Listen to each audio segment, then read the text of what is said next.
We're cursed. Curse. Cursed. Curse. Curse. Curse. Curse. Curse. Curse. Curse. Curse. Curse. Curse. Cursed. Curse. Cursed. Cursed.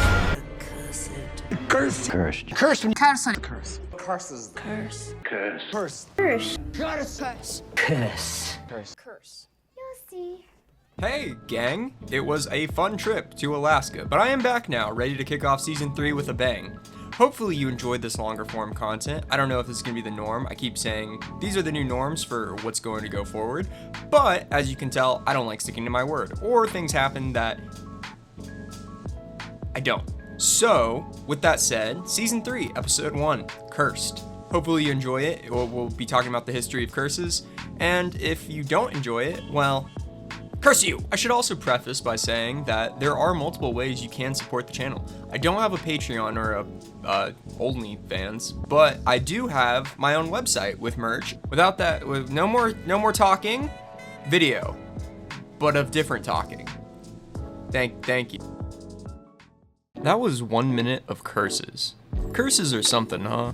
Seems like everyone's just cursing each other left and right, but more importantly, these kooky little spells have been around for, well, forever. The first mention of a curse is in the story of Adam and Eve, and hopefully that gives some context to the amount of material we're working with here. We'd be here all day if I went through the history of curses, but I thought the idea made for an interesting video. To keep it concise, we'll shoot for about 10 to 20 to 30 to 40 minutes, give or take. A curse by definition is, and get ready, it's a bit lengthy, any expressed wish that some form of adversity or misfortune will befall or attach to one or more persons, a place, or an object. In particular, curse may refer to such a wish or pronouncement made effective by a supernatural or spiritual power, such as a god or gods, a spirit, or a natural force, or else as a kind of spell by magic, usually black magic, or witchcraft. In the latter sense, a curse can also be called a hex or a jinx. With that definition, a curse can be as simple as wishing something bad upon someone, like stubbing a toe, all the way up to praying to your dark god for this person's death with offerings of blood and gold. With vast material and open definition, we have some ground to cover. Before we get into the meat of the subject, I should use the subject to my advantage by throwing this adage out there.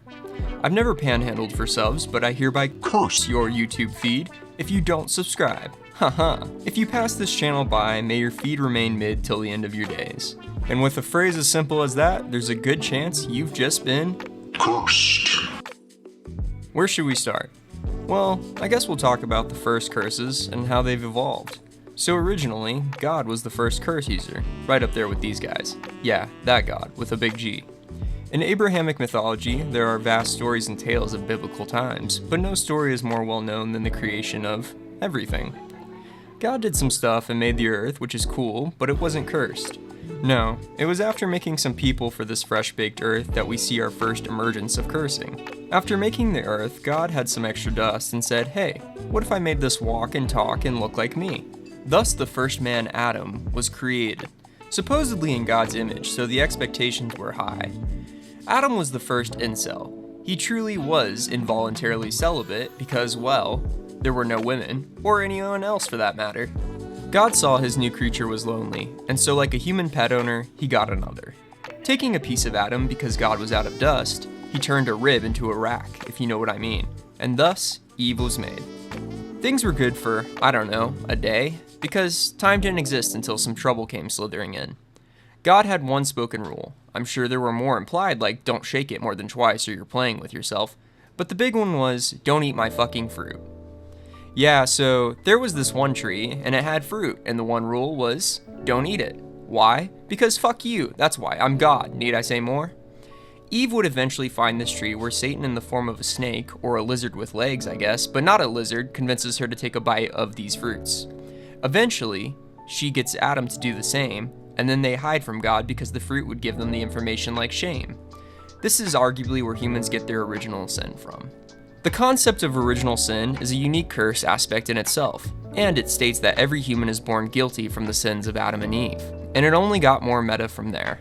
Depending on your flavor of Abrahamic religion, you can accept Christ, repent, live a holy, kosher, or halal lifestyle to shake this little evil from you. However, it's very telling of your own self-image if the biggest religions in the world believe you're fucked from birth and have to work to lift the curse.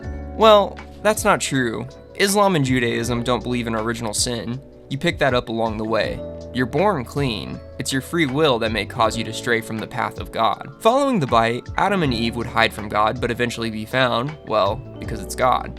So God's pissed, and thus we get our first curse. God told the couple that because they broke the one rule, they would be cursed or forced, in other words, to leave the Garden of Eden and toil the ground for food, and that the ground wouldn't just produce food, but thorn and painful plants. Despite the origin of curses coming from God itself, the nature of curses over the last supposed millenniums have taken a rather demonic nature. Believe it or not, curses since introduction can be found throughout history and across the world. From Egypt to Japan, from the White House to the Vatican, curses dropped year -1 and they've been a smash hit ever since. The best part is, everyone does it. Everyone curses. Kings, popes, witches, and wizards, wishing death and despair or downright inconvenience. They're some of the best plot devices due to the abstract nature that could even just be summed up to a series of unfortunate events. We'll talk briefly about another Abrahamic figure as it teases us up to focus on other jazz. Moses, another dude in the Bible, sometimes called a prophet, was a pretty good curse caster too, taking his raw Bible powers from that first curse user of God. At one point in time, the world was all opposite, and there were Egyptians keeping this group of people called Israelites or Hebrews as slaves. Moses was born to Hebrew parents in Egypt, where eventually he was told by God to free his people. Moses was then given an innate knowledge of cursing peeps, and thus the plagues of Egypt kicked off. Becoming one of the first cleric classes, Moses would channel God through a staff that was at one point a snake. Moses would bear witness to a series of calamities like frogs, several types of insects, bad weather, and the worst case of mass SIDS you can imagine. Eventually, the Pharaoh would renounce his claim of people and free the Israelites. Shortly after departing, the Pharaoh changed his mind and sent an army after them, only for the army to be hit with a wall of water in the pursuit. This isn't the first run-in with the cruel hand of cursing on the part of the Egyptians, which may explain the Pharaoh's tolerance to crazy bullshit going down the way it did. The Pharaoh's curse is a well-known trope throughout Hollywood, and also, personally, one of the best memes I've seen in a while. You'd find these types of curses adorned at the burial sites of Egyptian royalty. These curses are extremely rare, as the idea of desecrating a tomb was most likely unthinkable during the age. But as we'll soon find out, there is no clear time frame on when tombs become archaeological discoveries. These curses were often conditional. You were fine as long as you didn't desecrate this tomb. There are a couple notable examples, but I found this one that really sparked my interest. Cursed be those who disturb the rest of a pharaoh. They that shall break the seal of this tomb shall meet death by a disease that no doctor can diagnose. That one is a classic curse, very ominous. It sort of writes the movie premise out entirely. But what about more on reality? Through our talks, all of this doesn't really matter if it holds no weight. So let's look at the opening of King Tut's tomb for some real-world source material. In 1922, Egypt was all the anthropological rage, and the ruins of a civilization long past was the focus of this fad. King Tut's tomb was discovered and opened in 1922 by a small team of archaeologists led by a man named Howard Carter, who established an expedition team. It should be noted, however, that the tomb had no inscriptions about a curse being present, but this could be because of the implied sacred nature of the tomb. Once the tomb was opened, we start seeing a series of unexplainable events occur. Inside was vast treasures, jewels, and gold-plated chariots. It was arguably the event that kicked off modern Egyptology. Following the years after opening the tombs, 5 notable deaths would occur in strange and gruesome fashions. George Herbert was a financial backer of the excavation, who was there when the tomb was initially opened. He would later die on April 5, 1923, after a mosquito bite became infected. He died 4 months and 7 days after the opening of the tomb. He's said to have cut this bite while shaving, or to drain it, and later would contract blood poisoning from the resulting infection. George J. Goode I, a visitor to the tomb and wealthy American railroad investor, died in the French Riviera on May 16, 1923, after falling ill soon after his visit. He was one of the first people to enter the tomb. Arthur Mace, an excavator, would die in 1928 due to the complications with his respiratory tract, suspected to have contracted pneumonia. Prior to his death, Mace would leave Egypt prematurely due to earlier health complications in 1924. During this time, the news was keeping up with the deaths of the original 10-man team who were inside the tomb. Those keeping up with the story would speculate on which person would be the next victim. Richard Bethel, another on the expedition team, would die under mysterious circumstances, with his demise being attributed to smothering. However, no suspect has ever been caught. Howard Carter, leader of the expedition team, would die 16 years after the opening of the tomb, from Hodgkin's lymphoma. Though distant, some still attribute his cancer to the curse of cancer, if you will. On his death, Carter's estate would be managed, and it was found that Carter had several items from the tomb that were taken without authorization. These items would later be auctioned off. Today you can go and visit the tomb, even walking through and seeing the body of King Tut. Hopefully, the potency of the curse is worn off, but with over 1,000 people passing through its busiest day, I'm sure it's been diluted from the 10 unlucky gentlemen who got that first hit of curse. Some state that the actual cause behind the death of these 5 men, or primarily 3, was due to the presence of toxic spores called apophytoxins, which are produced by mold and shown to act as a carcinogen and mycotoxin. The events that occurred one sunny Egyptian December morning back in 1922 would go on to set a couple of dominoes in motion: a revival in interest for ancient Egyptian culture, a future understanding of history, and, most of all, the mummy trope we see today. The first movie to use an Egyptian curse is The Mummy, released in 1932, only a little over a decade from the unearthing of King Tut's tomb. The plot for this trendsetter of a film describes a team of archaeologists out on an expedition who discover the burial grounds of Imhotep, a high priest of ancient Egypt. Through a series of translations and a deeper dive into the tomb, the team discovers the body of Imhotep, who still has all his entrails unlike every other mummy, meaning he was buried alive. Imhotep's personal casket has an inscription with, "Oh hey look, a curse." Quick and simple, eternal punishment to all who open his box. One member of the team says that sounds pretty bad and maybe we shouldn't open the box. Eventually, they do, and the previously dead Imhotep comes to life. He grabs his scroll of Thoth and hits the road. One team member bearing witness to this goes absolutely insane, flying into hysterics. Imhotep goes missing and a few years later pops up as Ardif Bey, a rich Egyptian historian.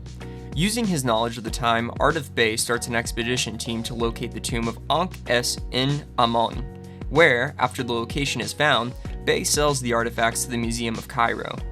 Once this happens, Bey comes across Helen, a woman who looks exactly like Imhotep's lover all those years ago in Egypt. One of the members of the expedition team meet Helen and also fall in love.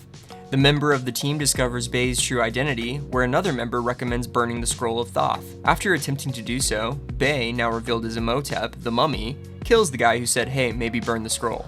It is revealed that Imhotep was buried alive due to his crimes, as he tried to bring his lover back to life through necromancy. She was a princess who had a strong connection to the gods, and whose tomb Imhotep raided earlier as Bey, selling all the artifacts to Cairo.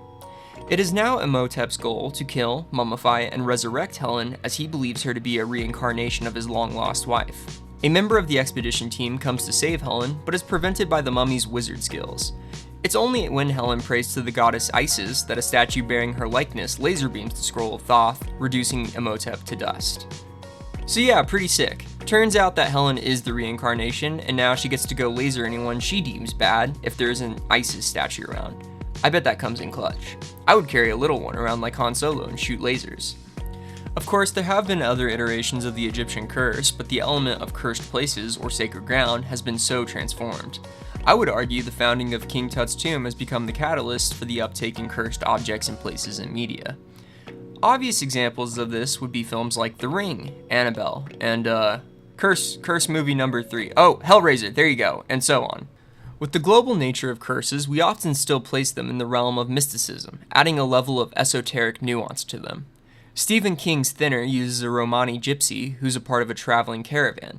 Curses in modern day are assigned to movies and other forms of media, but also, as I've seen, minorities, so boom, there you go, woke take of the video. Sometimes that old Asian man who looks shockingly like Lo Pan is just a guy riding the subway. In other words, our belief in curses are limited to fantasy and stereotypes. Hardly anyone actually believes in curses. With reasoning and understanding, we don't place as much weight into curses as we once did, beyond a storytelling aspect. Well, at least most of us. One of the most notable groups of people to utilize or try to utilize curses are witches. Well, what really is a witch? Witches, or the practice of witchcraft, is over 1,000 years old, and is often a title given to those practicing what is deemed harmful magic. The use of what is called magic had been practiced in ancient Mesopotamia as it was integral to society. It was only later in the course of human history that magic became taboo and less socially acceptable. Africa had its own belief systems that would be called or associated as witchcraft by European colonizers, creating a weird dynamic there. Witches in general face a long history of persecution, with the charge of witchcraft resulting in death more often than not. Even being tested as a witch would get you killed, so the penalty for practicing magic was steep. The practice of magic went from something that possessed a level of duality to strictly something with malevolent connotations. Witches are often a cop-out for anything going awry. Some cases of early documented postpartum depression were summed up as witchcraft. Everything from a bad harvest to a flood, all witchcraft. Sure, we could talk about Salem, but more importantly, I want to talk about modern witches, and more specifically, the modern witches of TikTok. A few years back, it wouldn't be uncommon for one to be scrolling the social media app of TikTok. While scrolling, you may find a rather bizarre type of video. A witch could be glanced cursing someone, or more generally, just casting spells.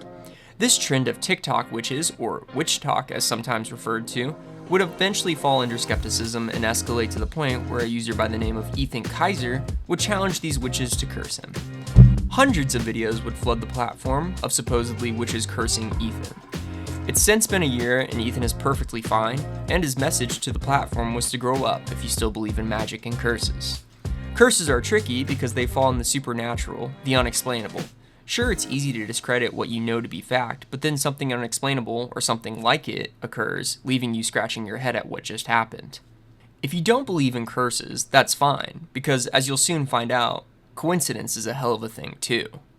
A man by the name of Charles Hatfield once wandered the United States selling rain. Hatfield, by the end of his life, successfully claimed over 500 instances where he had caused it to rain. The year was 1915, and San Diego, California had been caught in the midst of one of the worst droughts in the city's history.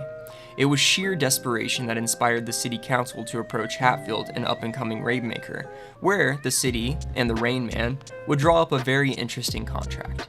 Hatfield offered to produce rain for free, then charge $1,000 per inch for between 40 and 50 inches, and free again over 50 inches.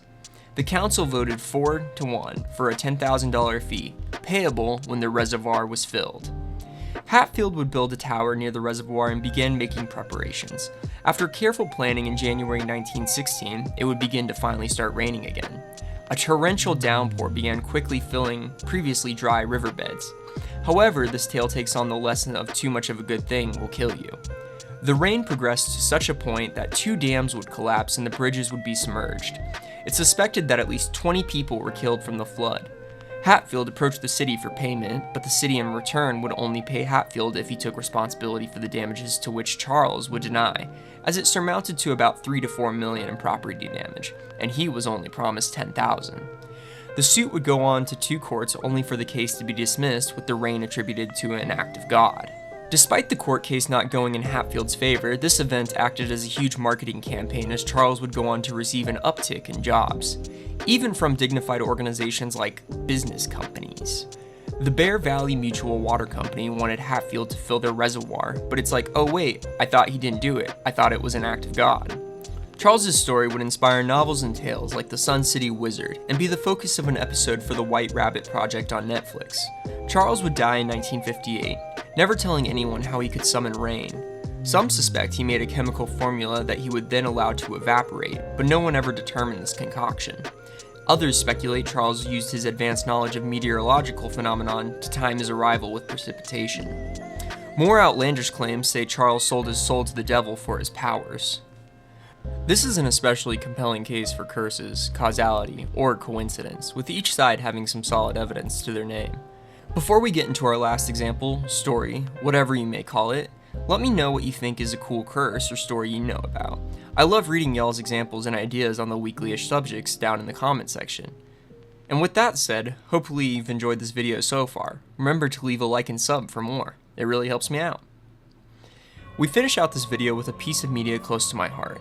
Dark Souls, and I guess Elden Ring, And really any Soulsborne also has this premise, but our next focus is the Curse of the Undead. Keep note, I will be combining aspects of the Dark Souls trilogy, however I want to namely focus on the first entry and not what we learned going into the second and third. However, some information from the secondary entries will be used to fill the gaps. Dark Souls has a separate mythos from Elden Ring, but both have a self-insert for humanity being represented as the chosen undead, or tarnished. In the beginning, the world was gray. No light, no dark, and the only group of sentient beings were immortal dragons. In short, things were unchanging for countless millennia. Suddenly, there was light. It's never revealed how this first light, this fire, comes about, but with it, a slew of new concepts and earthly principles are birthed. Great powers called disparity are created by this first flame. The fire is a metaphor for the spark of life, but is represented as actual fire.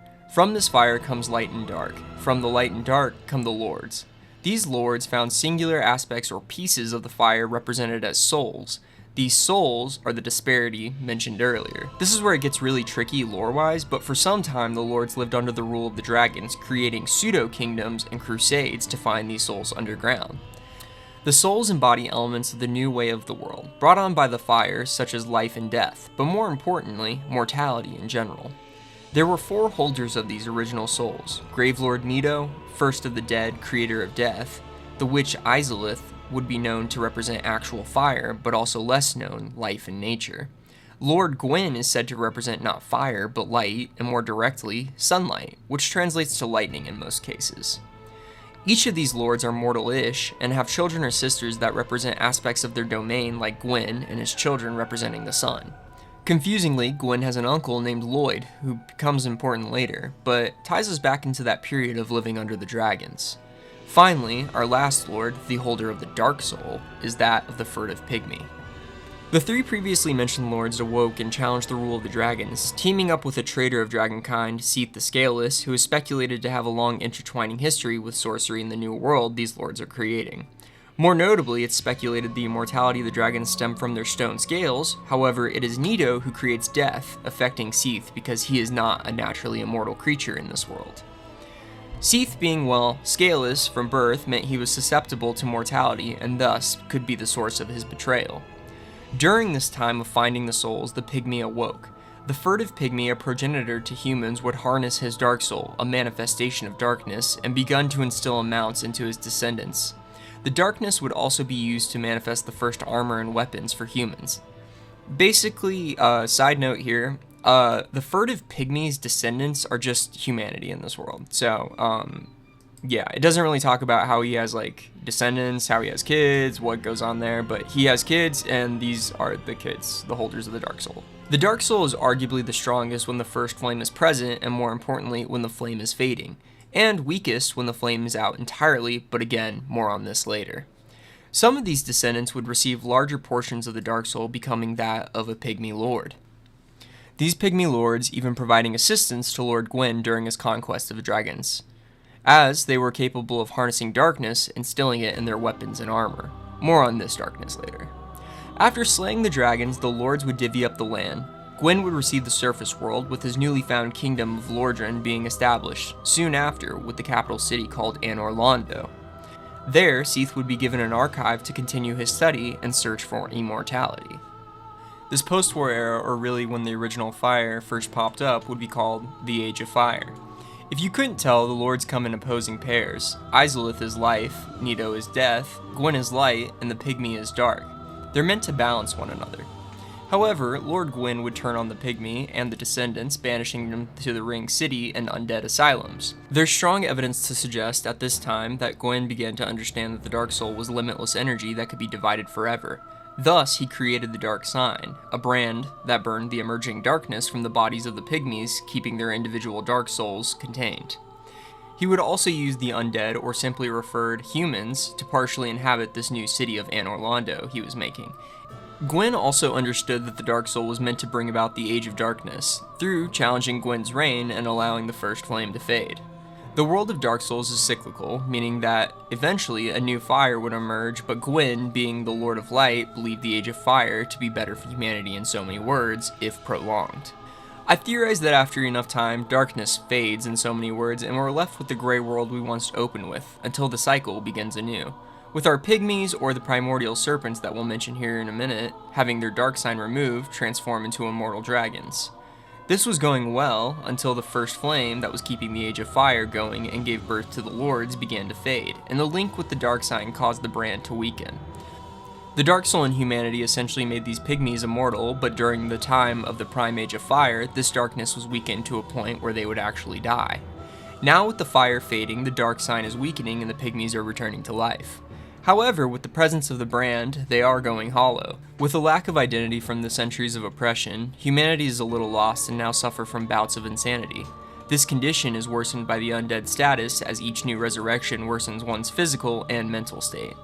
That is a part of hollowing, but more importantly, it's a loss of purpose and drive. This gets a little meta, as each failed playthrough, or I should say incomplete, would canonically be your hollowing. The condition can progress to a point where you are a shell of your former self, a hollow. Hollowing can be reversed, but at times it is also known to be permanent. This is referred to as the Curse of the Undead. With all that said, the story takes place at the tail end of the Age of Fire. You are a chosen undead, cursed with unlife, and brandishing the dark sign. You awake in an undead asylum. You don't know this yet, but you're part of a prophecy predicting the end of the Age of Fire, an undead who won't go hollow. Through a series of grueling hours, the player can begin to uncover more lore about the prophecy and their greater place in the universe. Ultimately, we as the player learn about everything I've come to tell you to this point. We also get to see how the world is played out in this Age of Fire. Gwyn would have children and would link his soul to the first flame after noticing it dimming, ensuring the Age of Fire would progress in an unnatural state. More on this down the line, but it is said that the fire actually went out and Gwyn would burn his soul to become the Lord of Cinder. This act is technically called the First Sin, but that's Dark Souls 2 lore. The witch Izalith would not want to join the city of Anor Londo, where Gwyn and his principality resided. Thus, she migrated underground once again and founded her own capital city after the same name. There in the capital city of Izalith, the God Witch would experiment with her own Lord Soul in an attempt to create another First Flame of her own. However, she would ultimately fail, creating a curse on the world of Dark Souls instead. Izalith, through her experiments, would inadvertently create the Flames of Chaos, a warped version of the First Flame that would give birth to the various demons you see throughout the world. The Flames of Chaos would go on to ravage the capital, killing all but one of the 7 daughters of Izalith, including herself. 2 of the 7 daughters would be forcibly merged with Izalith herself into the Bed of Chaos, an amalgamation of twisting vines said to represent the heart of this new Flame of Chaos. Gwyn would eventually declare war on the capital of Izalith and more overtly, demons, sending the newly found Silver Knights where their armor would be charred black, turning them into the recognizable Black Knights we see throughout the game. It was after the fire began to fade, Gwyn called his knights back, where he would have them reinforce the direct city of Anor Londo. Gravelord Nito, meant to represent death, assumingly understood the Age of Fire would come to an end, letting the world outside his tomb run its course. It's also assumed Nito used a majority of his Lord Soul, creating the concept of death during the Age of the Dragons, which prompted Seath's betrayal. As the player, we are to ring 2 bells to gain access to Sen's fortress, a proving grounds of the Lords, who by the way are also referred to as gods. Following the ringing of the 2 bells, we are approached by a primordial serpent. This serpent is Kingseeker Frompt, and he tells us that it is our duty to link the flame once again and ensure the Age of Fire continues. This will be done by obtaining the Lord Vessel and harnessing the powers of the Lord Souls in the game. Following this conversation, we journey to the previously mentioned Sen's fortress. It is here the player must defeat an iron golem, where upon the Machination's death, we will be granted access to Anor Londo. While in the city, we can encounter several chunks of lore, meeting some of Gwyn's knights that inherited pieces of Gwyn's soul / First Flame. It's in Anor Londo that once defeating Ornstein and Smo, one of those knights that I had mentioned earlier, we are given access to Guinevere, first daughter of Gwyn. Guinevere has given us a Lord Vessel, something that allows us to capture the essence of the founding lords. Upon attacking Guinevere, the player realizes that this image of her is actually an illusion. Through some deep diving, we the player can learn that Guinevere hasn't been here for some time now. It's revealed that when Gwyn linked his soul to the First Flame, he ultimately made himself human, but more importantly, he went hollow. Gwyn's body would remain in the kiln where humans are sacrificed, shuffling around as a shell of his former self. Before the linking of the First Flame, Gwyn would leave instructions to his kin to ensure the continuation of the Age of Fire. namely, keep burning humans, or in other words, keep burning the Dark Soul. He created the Way of the White, a religion focused on creating an undead champion to take his place as Lord of Cinder. Gwyn also told his kin that eventually an undead of immense strength would have to link with the fire once again to keep the Age of Fire going. Once an undead is linked, they too shall become a Lord of Cinder, someone who has burned their soul and sacrificed themselves for the Age of Fire. Gwyn's children would follow the line of succession, following his quote-unquote death. A symbolic mausoleum would be created in Gwyn's honor where his body would never rest. It was after the rekindling of the Age of Fire that Gwyn's firstborn son, who helped him defeat the dragons, would temporarily take the throne. Darkness spanning from earlier effects of the weakening fire began creating turmoil in the kingdom. The war god did not specialize in matters of word and therefore struggled with the nuances of Anor Londo. Before Gwyn set out to rekindle the first flame, he gave some very specific instructions to those who would overtake the throne, mainly keep hurting the undead for fuel. Then one day, the firstborn began to side with the once dominant creatures, the dragons. Worshipped as a god of war, the firstborn would be exiled and his name stricken from history. This event would cause a great migration from Anor Londo by the other children of Gwyn, or in other words, the other gods like Guinevere. All except one. Gwyn, despite being the Lord of Sunlight, would sire another heir, Gwyndolin, the youngest of his children and his second son. Gwyndolin would be a disgrace to Gwyn, being an embodiment of the moon rather than an aspect of sunlight. This nature, in connection with the moon, would cause Gwyn to raise Gwyndolin as a woman and be kept in hiding. Covering for the lineage, Dark Moon Gwyndolin, utilizing moon magic, would create an illusionary Guinevere to oversee Anor Londo in Gwyn's absence. Gwyndolin would also create the Dark Moon Blades, a covenant whose purpose was to protect the deities of Dark Souls, slaying any who dare betray their own respective covens, or in other words, those who have sinned. Basically, he created a group that would go kill those who have betrayed their Way of White. Canonically, I don't think you actually kill Gwyndolin, but that's more Dark Souls 3 lore, and if you can't explain it, a good chance is you can blame Dark Souls lore on time, dilation, distortions, and illusions. Once returning from Anor Londo, the player begins their hunt for the Lord Souls with the Lord Vessel in hand. Through a series of grueling boss battles going against characters like the Witch Izalith and Seath the Scaleless, you find yourself approached by another primordial serpent after defeating a few more bosses. This, despite his identical appearance, is not Kingsinker Fromth. This fellow is Darkstalker Koth. He has a counter-offer to Fromth's. In fact, don't reignite the flame. Well, would you look at that? He tells us that all this is meant to happen, and by reigniting the flame, you only prolong the death of an already unnatural dying world. To allow rebirth is your true destiny. Pretty cool, I guess. That is until we remember the Four Kings. The Four Kings are a boss who we fought just before meeting Koth. Once four separate lords in the more traditional sense who looked over Gwyn's kingdom. Gwyn, similar to Seath, would give an aspect of his lord soul to these leaders. However, the lore goes deeper. With this soul, the Four Kings would create the city of New Londo. After Gwyn rekindled the first flame, the Four Kings would be approached by Darkstalker Koth, showing them the ways of the Abyss. Teaching them spells like Life Drain that would allow them to be strong even as undead, I guess. The kings being undead or humans themselves would begin to open the Abyss as they wanted the Age dark, or maybe in other words, a limitless dark soul to progress their kingdom. It's here we discover the Abyss isn't a promised haven for humanity, as after the Abyss goes loose, the Four Kings are mutated into ghastly beings. The Abyss is sealed and New Londo flooded. So now we have a decision. Who will we side with, Komph or Fromth? Well, we begin to make our way to the kiln of the First Flame after collecting the Lord Souls from the following bosses: Seath the Scaleless, the Four Kings, Gravelord Nito, and the Bed of Chaos, to gain access to the final area, the Kiln of the First Flame. And of course, the litany of bosses required to reach these four in particular. But after all that, we're at the kiln. Unsealing the doors, we see the Lord of Sunlight himself, Gwyn. Gwyn is a hollowed shell of his former self. The battle is easy for Dark Souls standards and has tones of sadness.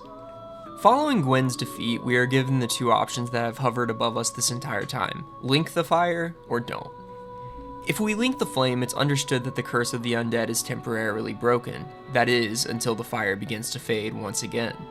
This ending places a new cycle in play where we no longer are catering to the norm of the Age of Dark, being natural and more importantly, unavoidable. Which raises the question, if we link the first flame, it's understood that the curse of the undead is temporarily broken, that is, until the fire begins to fade once again. This ending places a new cycle in play, where we no longer are catering to the norm of the Age of Dark being natural, and more importantly, unavoidable. But instead, the Age of Fire's prolonging is the new natural cycle. Which raises the question, or more importantly, that the theory that the Age of Dark is not natural, and that it is Gwen's destiny to prevent the darkness acting as a counterbalance to the limitless dark soul, or in other words, the abyss. Interesting enough, if we allow for the flame to fade, leaving the tomb, we are greeted by not just 2 primordial serpents, but a dozen. There are theories that state that this is the primordial serpent's main goal, and that Fromp simply forgot his way, or in his own way, hosted a one-man rebellion. Gwen is aware of Fromp, and arguably aligned their goals to create a chosen undead for the purpose of rekindling the flame. So, who's right? Well, as you've most likely learned, it's all subjective. There are no wrong answers here. But I should say there's no right either. Similar to the cast we've encountered throughout the story, most are motivated sheerly by survival and drive towards more power or a higher standing in the world, and once the ultimate standing of God is obtained, the main goal is sustainment. Unlike the Age of Fire that promotes status quo, the Age of Dark is seen to represent change, both for the world and also the people. The 4 kings are shown to be a glimpse by this changing nature brought on by the Abyss. Additionally, we didn't cover the DLC, Artorias of the Abyss, a relatively short DLC that goes more in depth about the effects of darkness, but let's knock that out anyways. In this DLC, a creature by the name of Manus, Father of the Abyss, is shown to have at one point been a pygmy like ourselves. However, Manus, a powerful sorcerer in his prime, indulges in sorceries and items that use the Dark Soul as a catalyst. Manus was also said to have a particularly large Dark Soul. Eventually, Manus would perish, and be buried where later a city named Ulasil would be built. This darkness he was fond of would cause the Dark Soul of Manus to go wild after a pendant he held dear was taken from his grave. The raging Dark Soul would give birth to the foul creature we see today, and more importantly, the spreading Abyss. Gwen would send one of his 4 knights, Artorias, to stop the spread of the Abyss. However, as we'll find out, Artorias failed in his mission. It's our duty as the chosen undead to put Artorias, who has been claimed by the Abyss, to rest and carry on his mission and slay Manus. Eventually, you're not going to believe this, we do defeat him and return to our world. More importantly, in this DLC, we get to see a glimpse of the Abyss, and we also learn that this was all brought on by Darkstalker Koth. Koth would appear to the city of Ulasil and convince them to unearth the grave of Manus, setting in motion what we know now. We get to see a world with a semi-Age of Dark already underway. However, this is a bit off. Similar to how Izalith made a corrupted First Flame, this may be a representation of the corrupted Age of Darkness. There are several reasons this may be true, but nonetheless, we're gonna have to wrap this one up. Both ages, as we've discussed, have their own individual pros and cons when held to our own moral code. But as we've already discussed, the Age of Dark may naturally segue into the gray stillness we first began with, meaning that it doesn't really matter if the Age of Fire has progressed further. The characters of Dark Souls, despite their deep lore, are very shallow. Concepts such as intrigue and deeper politics are rarely talked about. The big thing is that these gods choose not to accept their changing world. From my interpretation of the Dark Souls story, the characters can never move past simple principles. It's as if a king has abandoned his people to try and stop a meteor from hitting the planet by jumping into a volcano and going into a violent coma. The insane part about this analogy is that it works, but there was another meteor hiding behind the first one, and oh wait, there's actually infinite meteors. Now we have to throw a king in the volcano every 100 years, and each time we do, the world gets a little shittier. This is the curse of the first flame. So Dark Souls is super cool and chill, and I gave a brief synopsis, but that's one of my personal favorite curse stories. There were a lot of characters I didn't mention, but the fun thing is you can pick up pretty much any of the entries and be in the same loop as most of the player base. Most people don't know Elden Ring is about the battleground that aliens are fighting over, and the DLC is about how we're all actually aliens or touched by aliens except like a handful of people. Curses are something else. From ancient Egypt to modern video games, the array is vast. Remember, despite your belief in the supernatural or not, your ideas do have effects no matter how subliminally, and you make decisions based on transient emotions that have stuck around. You may be ultimately cursing yourself to a sour existence by holding on to these ideas. With that said, it's good to be back with a big 30-minuter and a bang to Season 3. If you're new here, welcome, and I hope I made a good impression. If you're not, well, hey gang, good to see you again. Like and subscribe as usual, and peace out.